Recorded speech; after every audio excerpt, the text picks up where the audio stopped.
নমো শ্রীমদ্ ভগবতে বাসুদেবায় নমো। ওং নমো ব্রাহ্মণ্য দেবায় গো ব্রাহ্মণ্য হিতায় চ জগদ্ধিতায় কৃষ্ণায় গোবিন্দায় নমো নমো।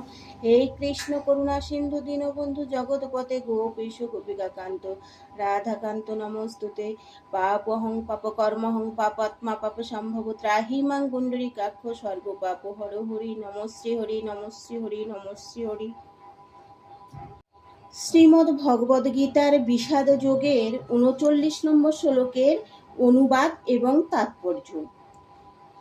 কুলক্ষয় হলে সনাতন কুলধর্ম বিনষ্ট হয় এবং তা হলে সমগ্র বংশ অধর্মে লিপ্ত হয়। বর্ণাশ্রম সমাজ ব্যবস্থায় অনেক ধর্মীয় রীতিনীতি ও আচার অনুষ্ঠানের নির্দেশ দেয়া হয়েছে, যা পরিবারের প্রতিটি সদস্যের যথাযথ গঠনে এবং পারমার্থিক উন্নতি সাধনে সহায়তা করে।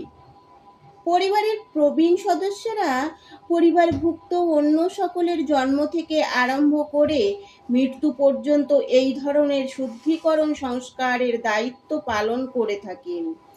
কিন্তু এই সমস্ত প্রবীণ সদস্যদের মৃত্যু হলে শুদ্ধিকরণের এই সমস্ত পারিবারিক প্রথা বন্ধ হয়ে যেতে পারে, আর তখন পরিবারের নবীন সদস্যরা অর্ধমর্জিত আচরণে লিপ্ত হতে পারে এবং তার ফলে তাদের মুক্তির সম্ভাবনা চিরতরে নষ্ট হয়ে যায়। তাই কোনো কারণেই পরিবারের প্রবীণ সদস্যদের হত্যা করা উচিত নয়। শ্লোক নম্বর 40। অর্জুন বলছেন, হে কৃষ্ণ, কুলে অধর্মের প্রাদুর্ভাব হলে কুলবধূগণ কুলসিত হয়ে পড়ে এবং হে বাষ্মেয়, কুলস্ত্রীগণ অসচ্চরিত্র হলে অবাঞ্ছিত প্রজাতি উৎপন্ন হয়।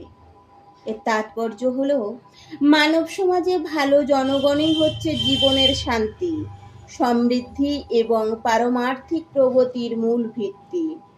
বর্ণাশ্রম ধর্মের রীতিনীতি সমূহ এমনভাবে তৈরি করা হয়েছে যাতে রাষ্ট্র ও সমাজের সার্বজনীন পারমার্থিক উন্নতির জন্য সমাজে সৎ জনগণের প্রাধান্য বজায় থাকে। এই ধরনের সৎ জনসমাজ নির্ভর করে নারীর সতীত্ব সত্যনিষ্ঠার উপরে। শিশুদের মধ্যে যেমন বিপথগামী হওয়ার ভীষণ প্রবণতা দেখা যায়, স্ত্রীলোকেদের মধ্যেও তেমন ভীষণভাবে অধঃপতিত হওয়ার প্রবণতা থাকে। তাই শিশু ও স্ত্রীলোক উভয়ই পরিবারের প্রবীণদের কাছ থেকে সুরক্ষার প্রয়োজন হয়। নানা রকম ধর্মীয় আচার অনুষ্ঠানে নিয়োজিত হলে স্ত্রীলোকেরা বিপদগামী হয়ে ব্যভিচারী হবে না। চাণক্য পণ্ডিতের মতে স্ত্রীলোকেরা সাধারণত অল্প বুদ্ধিসম্পন্না এবং তাই তারা বিশ্বস্ত নয়।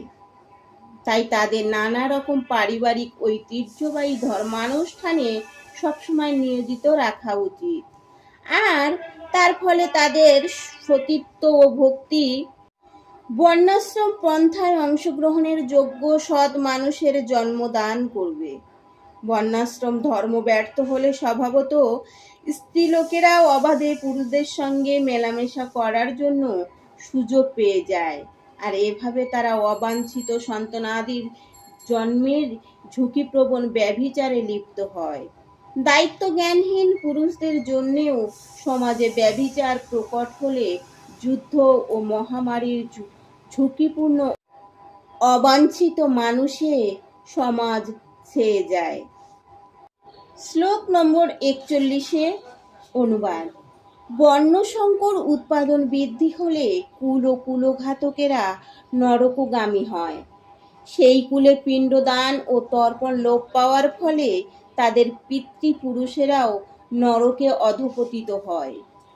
কর্মকাণ্ডের বিধি অনুসারে পিতৃপুরুষের আত্মাদের প্রতি পিণ্ডদান ও জল উৎসর্গ করা প্রয়োজন। এই উৎসর্গ সম্পন্ন করা হয় বিষ্ণুকে পুজো করার মাধ্যমে, কারণ বিষ্ণুকে উৎসর্গকৃত প্রসাদ সেবন করার ফলে সমস্ত পাপ থেকে মুক্তি লাভ হয়। অনেক সময় পিতৃপুরুষদের বিভিন্ন পাপের ফল ভোগ করতে হয় এবং অনেক সময় তাদের কেউ কেউ জড়দেহ পর্যন্ত ধারণ করতে পারে না, সূক্ষ্ম দেহে প্রেতাত্মা রূপে থাকতে বাধ্য হয়। যখন বংশের কেউ তার পিতৃপুরুষদের ভগবদ প্রসাদ উৎসর্গ পূর্বক পিণ্ডদান করে, তখন তাদের আত্মা ভূতের জীবন অথবা অন্যান্য দুঃখময় জীবন থেকে মুক্ত হয়ে শক্তি লাভ করে। পিতৃপুরুষের আত্মার সদ্গতির জন্য এই পিণ্ডদান করাটা বংশানুক্রমিক রীতি এবং যারা ভগবদ ভক্তিতে যুক্ত হয় তাদের এই ধরনের আচার অনুষ্ঠানের প্রয়োজন হয়। তবে যারা ভগবত ভক্তিযোগে সাধন করেন তাদের এই ধরনের অনুষ্ঠানের প্রয়োজন নেই। তারা কেবল ভক্তিযোগ সাধন করার মাধ্যমেই শত সহস্র পূর্বপুরুষকে উদ্ধার করতে পারেন। ভগবতে বলা হয়েছে,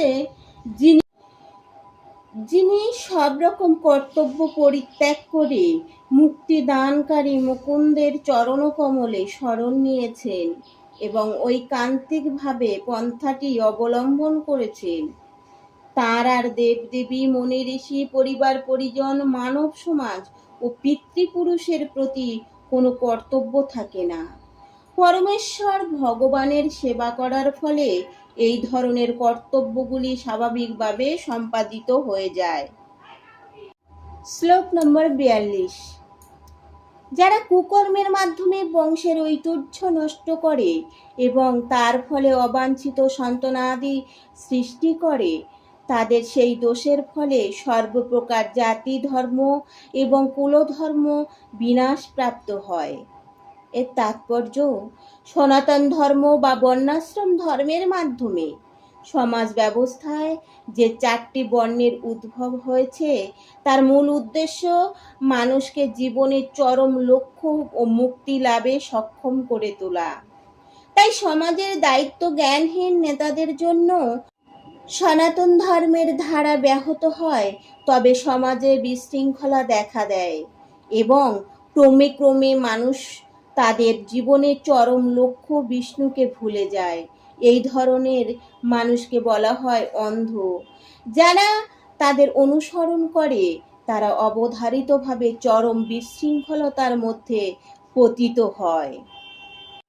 অর্জুন বলছেন, হে জনার্দন, আমি পরম্পরাক্রমে শুনেছি যে যাদের কুলধর্ম বিনষ্ট হয়েছে তাদের নিয়ত নরকে বাস করতে হয়।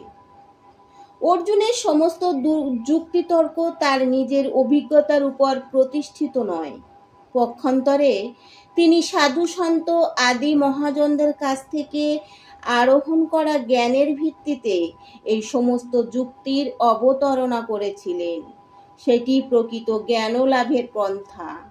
প্রকৃত জ্ঞান উপলব্ধি করেছেন যে মানুষ তার তত্ত্বাবধানে শিক্ষা লাভ না করলে এই ধরনের প্রকৃত জ্ঞানের স্তরে উন্নতি হওয়া যায় না। বর্ণাশ্রম ধর্মের বিধি অনুসারে মানুষকে মৃত্যুর পূর্বে তার সমস্ত পাপ মোচনের জন্য কতকগুলি প্রায়শ্চিত্তের বিধি পালন করতে হয়।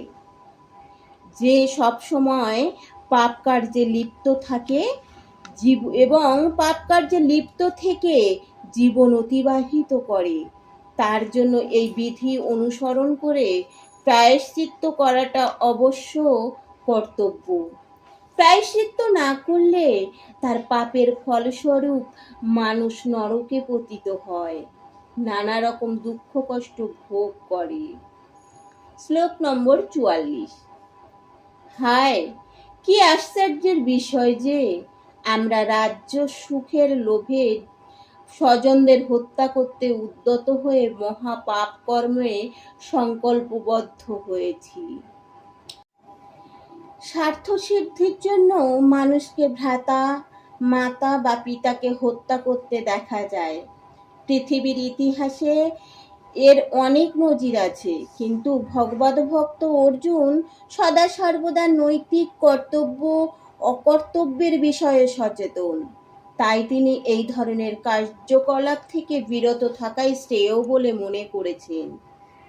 শ্লোক নম্বর 45। প্রতিরোধরহিত ও নিরস্ত অবস্থায় আমাকে যদি শস্ত্রধারী ধৃতরাষ্ট্রের পুত্রেরা যুদ্ধে বধ করে, তাহলে আমার অধিকতর মঙ্গলই হবে।